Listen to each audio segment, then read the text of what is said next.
So I wanted to I'm making this in two videos because the whole coming into the self took over 10 minutes, and like I said, I'm trying to make the videos short so you guys could do it, as quickly and less time as possible. So let's go into the step one. So this is a way, these exercises, sometimes they become, tedious or repetitive, or you feel like, what am I doing? Like, what is this doing? And I would just want to really, really express how powerful your words are. Everything we create with our words. And I say this all the time. That's why it's called spelling, because you're literally casting spells every time you speak.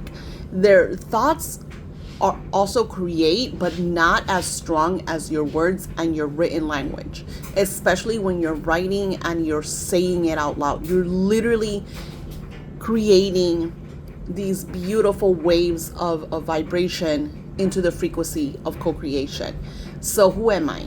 This is the whole point. This is why I started this way, is because many times you don't even know who you are. You're desiring to be this person, to live this lifestyle, but then sometimes that lifestyle is either far-fetched because you see yourself either as someone completely different, or you want to see yourself as someone completely different. Like, for example, let me bring it down a notch. I don't wear name brands. I don't wear a lot of like suits and stuff like that. And sometimes my mind will put me, when I'm like designing, my life, right? I'll put myself in a certain dress or a certain suit or certain, and I'm like, I would never wear that. Like, yeah, it looks nice, but it's not my style, right? Like, if I bring it down to my reality, I'm a t-shirt girl, I'm leggings, I'm cute little sundresses, fluffy pants. I don't like anything tight. So when you are stating who you are, I want you to really see yourself. And this exercise, this is why these videos are also so important. And of course, I add this to the books that we're going to be having at the end of this beautiful project and challenge. I want you to take a picture of yourself. I want you to go into your closet and pick out your favorite outfits, something that makes you feel good about yourself. And if you don't have it, I want you to go out and buy it. And you don't have to spend a lot of money. I buy a lot of my clothes at Burlington. I'll go to Macy's when they're having like that friends and family deals to get certain t-shirts and certain things that I want, certain dresses, because I love dresses. So I just want you to really engulf yourself into this co-creation. I don't want this to be something that you're just looking at and deciding. I want you to do it. I want you to make the decision that alongside of all of us together, you are in co-creation. So dress up. And then, who am I? Who am I? And you are writing in present tense what you intend and desire. Who am I? I'm a mom. I'm a grandma. I'm an entrepreneur. I'm a writer. I'm a successful writer that has sold millions of copies of her books across the world and helped so many achieve their dreams. I live the lifestyle that I intend and I desire. And I go on, I continue writing who I am. And if you need more room, flip the page over, grab a sheet of paper. Then step 2, whom would I like to be? Because sometimes, like I said, your echoes of the past are going to ring into the who I am. Because you're going to look at yourself if you're not dressed the way you want to dress, if you don't look the way you want to look. Maybe your hair is not done. Maybe you haven't gotten a haircut. Maybe you haven't shaved your legs. I don't know. Who do I want to become? For me, I want to become someone that goes a lot more to the spa, because to me that's giving to the self, taking care of me. And I don't do that often enough. I only do that like in special occasions, when it's someone's birthday. So I want to be able to every month say, I'm going to take this weekend and I'm going to stay at a spa resort and just be and relax. Those are things that I want to become. And of course, you could add your business. I want to be a business owner that has XYZ, or whatever it is that you're co-creating. I want to be, who do I want to become? A mother, a wife, a spouse, whatever it is that a good friend, a healthy individual. What do I look like? And we talked about this. So this is why I say it's going to be repetitive, because you are stating who you are in different ways. And as you do this, things will unfold. You start to notice that you start to see yourself differently, and you start to unravel, and you start to add, and you start to create.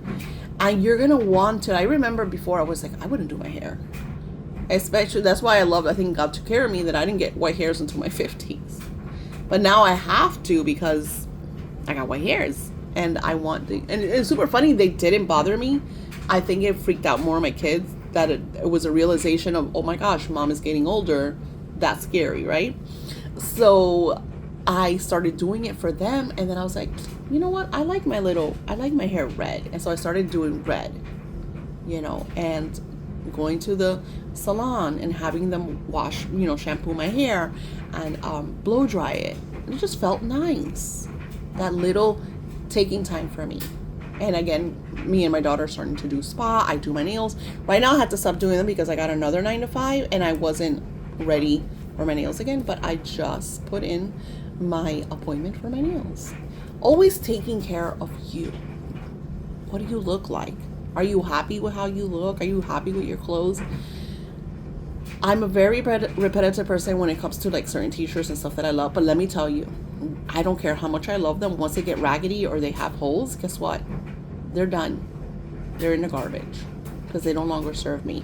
My great grandmother used to say the worst thing that you could have is underwears with holes in them. I don't care how much you love them. You need to either fix them, like sew them, or throw them away. You cannot have tattered clothes. That is a poverty vibration and energy. It doesn't matter if you shop at Goodwill or if you shop at Saks Fifth Avenue. It's how you feel when you're wearing certain things, when you look a certain way, when you shaved, when you fix your hair, when you do your nails. No matter where you are, you could go to the Dollar Tree. There's no excuses today because I see women all the time. There's literally TikTok hashtag for the girls that get ready with me, and they literally get ready with Dollar Tree stuff. So finding out, this is about you finding yourself, who you are, who you're meant to be, who you are going to transition into. This is a major transformation. Something that I saw today, and I thought it was inside of my car. I freaked out. I was like, oh my God, she's inside my car. It was a dragonfly. She was literally outside of my car tapping on my windshield. I was like, I thought she was inside the car. I was like, oh my God, the dragonfly. And I noticed, I'm like, wait a minute, she's not inside the car. Tapping on my windshield. Maybe she saw her reflection. I don't know. But the point is that those are signs from God expressing the transformation, the new beginning, the transition, what's coming. And these are all for you to know that that God, the universe, is working with you. When I say God, a lot of people say, oh, God is the universe. I don't feel that. But these are my opinions. This is just how the way I work. I feel like the universe was created by God and has this vibration and frequency. And it was meant to serve us, to align, to create a vibration when we're in alignment with who we want to be, and we start acting according to that. Now, step 4. If today I were living the outcome I desire and all my dreams had come true, what would that look like? How would my journal entry feel, and what would it say? So this is where we tap into our scripting, because now you're writing in present tense as if your magnificent outcome has already unraveled. And I go into different, if you have everything that you intend and desire today, if you're living that dream life, what would it look like? How would you feel? And it doesn't have to be like, if you're not a journal person, maybe write a letter to a friend or to a role model, someone that you look up to, someone that you follow. and express of you having the best life because XYZ occurred. Because the whole point is living in the now. Right now, you're co-creating. Tomorrow is not happening yet, and yesterday already passed. So what you're seeing today are echoes of what you created yesterday. And I'm saying that metaphorically because it could have been what you created last year or last month or a couple weeks ago. It all depends, again, on the vibrations or the outcome. Sometimes we go through, and sometimes it's life lessons. We're meant to go through situations, trials, so we could grow, so we could learn from. Because something doesn't serve you anymore. Oh, I got fired. Well, it's probably because you hated that job. Or I lost my spouse. It's probably because you guys were meant to be together. You need something better is coming. We tend to hold on to the old because we don't want change. We tend, especially when it comes to relationships, we hold on to those relationships because we're afraid of being alone, or we're afraid that we don't deserve someone else that's better, that's going to take care of us, that's going to love us, that's going to honor us, that we could work together, giving and receiving relationship. So depending on where you are, pay attention to all that. What is God showing to you? Are you meant to be in that job? Are you meant to be with that person? Is that supposed to be your friend? Are you meant to live where you're living? Very important. And I will have the video. I know you guys asked me. I know I put it up for you all to see the offers, but I will do a video for the offers so you better understand it, because I know the Heavenly Courts is something very different. It's something amazing. I love when I just find out new stuff, new magic. It just makes me soar. So that will be an opposite, a whole other video. So for those of you that want to go beyond, you all have a blessed first day. I will see you tomorrow. Namaste.